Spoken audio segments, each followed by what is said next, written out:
The question is Keinbock's 3B. What to do? Everybody is familiar with Lichtman's classification and the 4 types. But if you look at this carefully, you can actually split this into 2.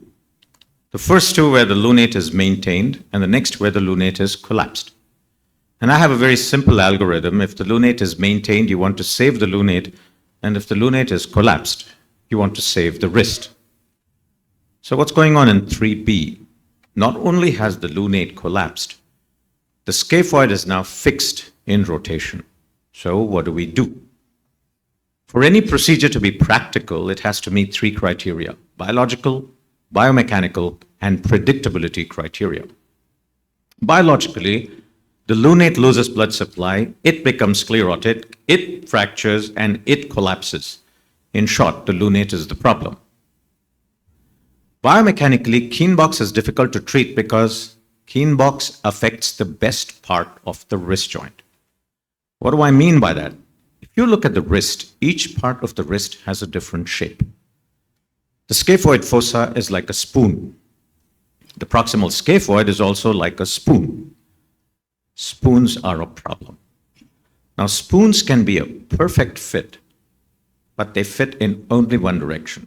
Even a slight malrotation of the spoon can lead to an incongruent joint, as you can see there. Also remember that the scaphoid moves in mysterious ways. When the wrist radially deviates, the scaphoid flexes and pronates, and the opposite happens on the other side.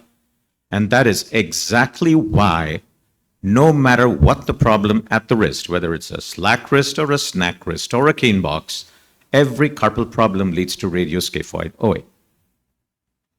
On the other side, the lunate fossa is like a bowl.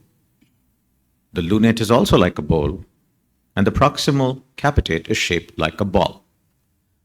Bowls and balls usually fit well, no matter what direction you turn them in. If you look at the radiolunocapitate area, each one fits into the other, and that is why that is the best part of the wrist. Unfortunately, Keinbock affects the best part of the wrist. What about the third one, that is predictability? In stage 3B, we need to save the wrist, which means we're doing some kind of a salvage, and you need a level of certainty because you're already telling the patient that I'm just trying to save what I can. So what are our options? LCF or PRC?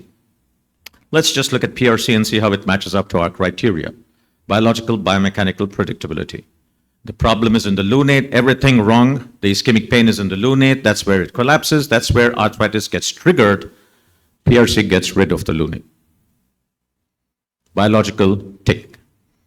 What about biomechanics? Radiolunocapitate, everything fits into one another. So if the lunate is bad, it can be removed. The capitate now fits into the lunate fossa, proximal row carpectomy.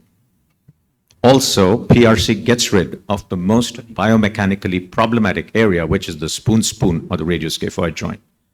Biomechanical, check. What about predictability? PRC is pretty straightforward. There are no implants. There is no added cost. There is nothing that can break. There is nothing that can break out. There is no need to wait for fusion, which means one less headache. And if it fails, it's very easy to convert it to a total wrist fusion. Predictability, check. So, in conclusion, Keinbock 3B, what do we do? Well, it depends on whom you ask. If you ask this young guy who's just starting out, he wants to do something very cool. He'll do a limited carpal fusion. But then after 3 decades, if you ask this guy, he's been there, he's seen it all, he's got gray hair, well, what little hair is left is gray. He just wants to go home and sleep. He'll do a PRC. Thank you very much.